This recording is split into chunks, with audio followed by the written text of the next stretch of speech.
ভাগ্যবান তো সেই নারী যার স্বামী তার রাগ ভাঙানোর জন্য হাজার চেষ্টা করে। আসসালামু আলাইকুম, কেমন আছেন সবাই? তো আজকে আমি একটু রাগ করেছিলাম, যে কোনো একটা কারণে আমার হাজবেন্ডের সাথে একটু রাগ করছি।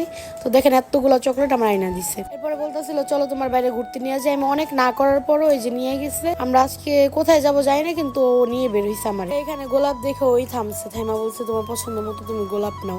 আর সত্যি কথা বলতে কি, গোলাপ পাইলে আর চকলেট পাইলে না আমার রাগ একদমই থাকে না। আর আমি আসার সময় হচ্ছে সিমলারের সাথে করে নিয়ে আসছি, যেহেতু আমি আসবো চায়া থাকে মুখের দিকে মায়া লাগে। আর ওরা ছাড়া বেশিরভাগ সময় আমি এখন বেরোই না, মানে আমার ভাইয়ের বিয়ে হওয়ার পর থেকে আমি ওরে নিয়ে নিয়ে একটু ঘোরাফেরা করি। ওরও সময় যায় আমারও সময় যায়, ওরে ছাড়া বেরোই না, এর জন্য ওরে নিয়ে বের হয়েছিলাম। মামারে বলতেছিলাম মামা আপনি আমার এভাবে বাইদা আমার একটু প্রপোজ করার স্টাইল একটু দেন, কারণ আমার জামাই তো আমার প্রপোজ করে না, এই জন্য আপনি কইরা দেন। এটা নিয়ে সবাই হাসাহাসি করতেছে। এরপর আমরা পল্লী ফুড ভিলেজে চলে যাই, এখানে একটু হালকা পাতলা খাওয়া দাওয়া করে এরপরে কই যাওয়া যায় এটা পরে চিন্তা করবো। এই আশায় ঢুকছে আর কি, যে আসলে বাইরে গেলে না নিশ্চিত করে বের হই না যে অমুক জায়গায় যাবো। আমার হচ্ছে বাইরে বেরোয়া মানে হাজার জায়গায় ঘোরা।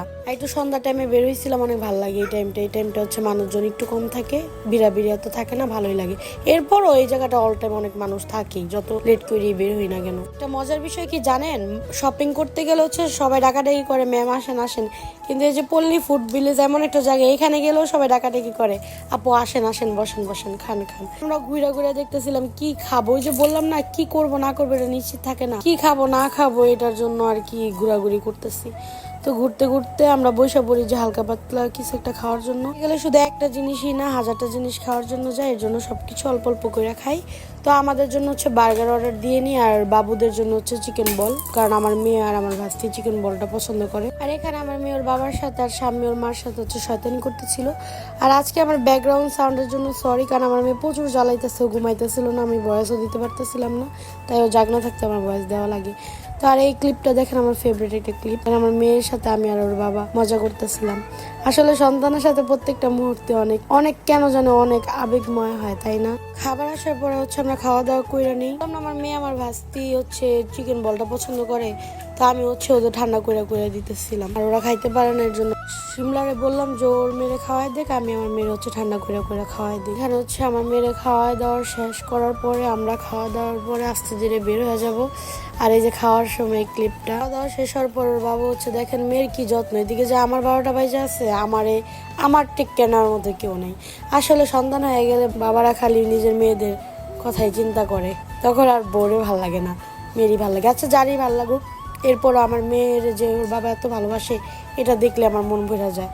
আমারে ভালোবাসার দরকার নেই, 1% ভালো না বাসলো আমি খুশি। আমি খাওয়া দাওয়ার পর এখান থেকে কিছু ফ্রোজেন পিজা বা ফ্রোজেন আরো কিছু আইটেম কিনে নিয়ে নিই। দাম দর করতেছিলাম, বলতেছিলাম যে এটা কিভাবে কি, তো বলতেছে যে জাস্ট মাইক্রো ওভেনে দিবেন, টেম্পারেচার এত হাইতে দিলে হিটে দিলে হয়ে যাবে। এদিকে কিছু কেনাকাটার পরে হচ্ছে আমরা বাইরের দিকে চলে যাব। এখন দেখি আবার কই যাওয়া যায়। এই যে যাওয়ার সময় এই ভিডিওটা সিমলা করছে, আমি দেখিও নাই। এই ভিডিওটা আমি আমার হচ্ছে টিকটকে এডিট করে টিকটকে ছাড়ছি। ভাই আমার এক বড় ভাই বলতেছে আমি নাকি হাঁটতে পারি না পায়ে ব্যথার জন্য।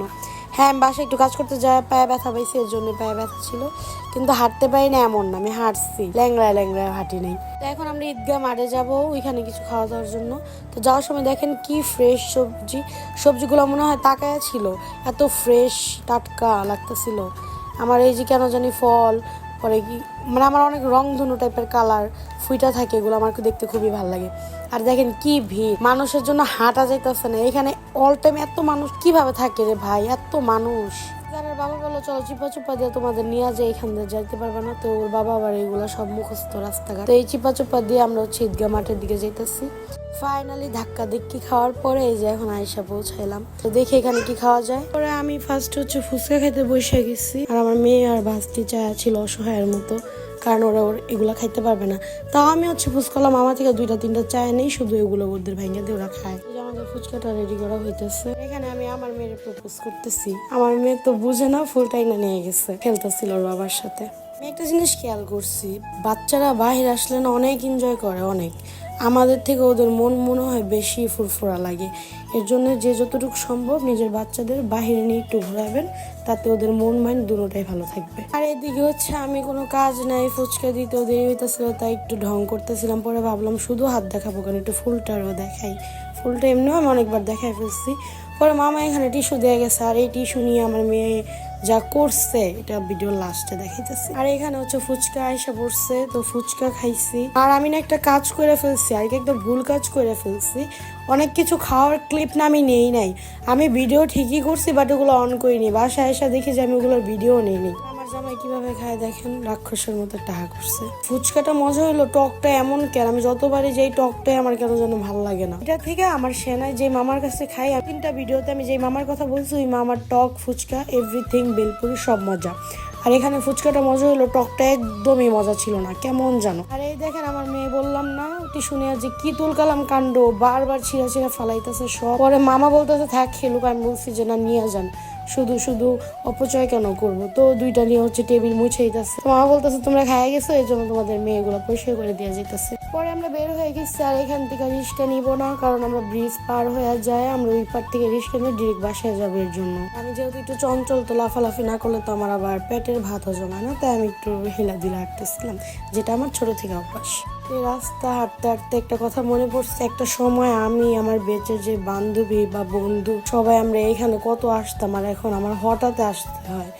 মানে দিন কিভাবে পরিবর্তন হয়ে যায়, তাই না? যাই হোক, ফার্স্টে যেই কথাটা বলছো ওটা আবারও বলি, আমার কেন জানি ফ্রেশ আর রঙিন কিছু দেখলে খুবই ভালো লাগে এগুলোর ভিডিও নিতে, আর পরবর্তীতে দেখতে দেখাতেও, যেমন ফল শাকসবজি এগুলো সব। এর জন্য এই ক্লিপগুলো আমি বারবার নিই। ঠেলাঠেলি করে ভিড়ের ভিতরে ভিজে উঠতেছি, উপর থেকে ওই যে আমার ফেভারিট রং ফল সবজি সব। এই ক্লিপটা একটু নিয়ে নিছি, দেখেন কি সুন্দর ফুইটা আছে। মানে আমার না খুব ভালো লাগে এই ক্লিপগুলা দেখতে। রাতের ভিউটা তো আমার কাছে একদমই জোস লাগে, কেন জানো, চারিদিকে লাইট, খুবই ভালো লাগে আমার। ফাইনালি ধাক্কা ধুক্কির পরে একদম লাস্ট মাথায় এসে পড়ছি ব্রিজের। রিস্কে উঠে গেছি, রিস্কে ওঠার পরে ফোনটা আমার হাতে ছিল না, তাই যারা বাবা এই ভিডিওগুলো করছে। ভিডিওটা কার কাছে কেমন লাগছে সবাই কমেন্ট বক্সে জানাবেন, আর সবাই সুস্থ থাকবেন, ভালো থাকবেন, আল্লাহ হাফেজ।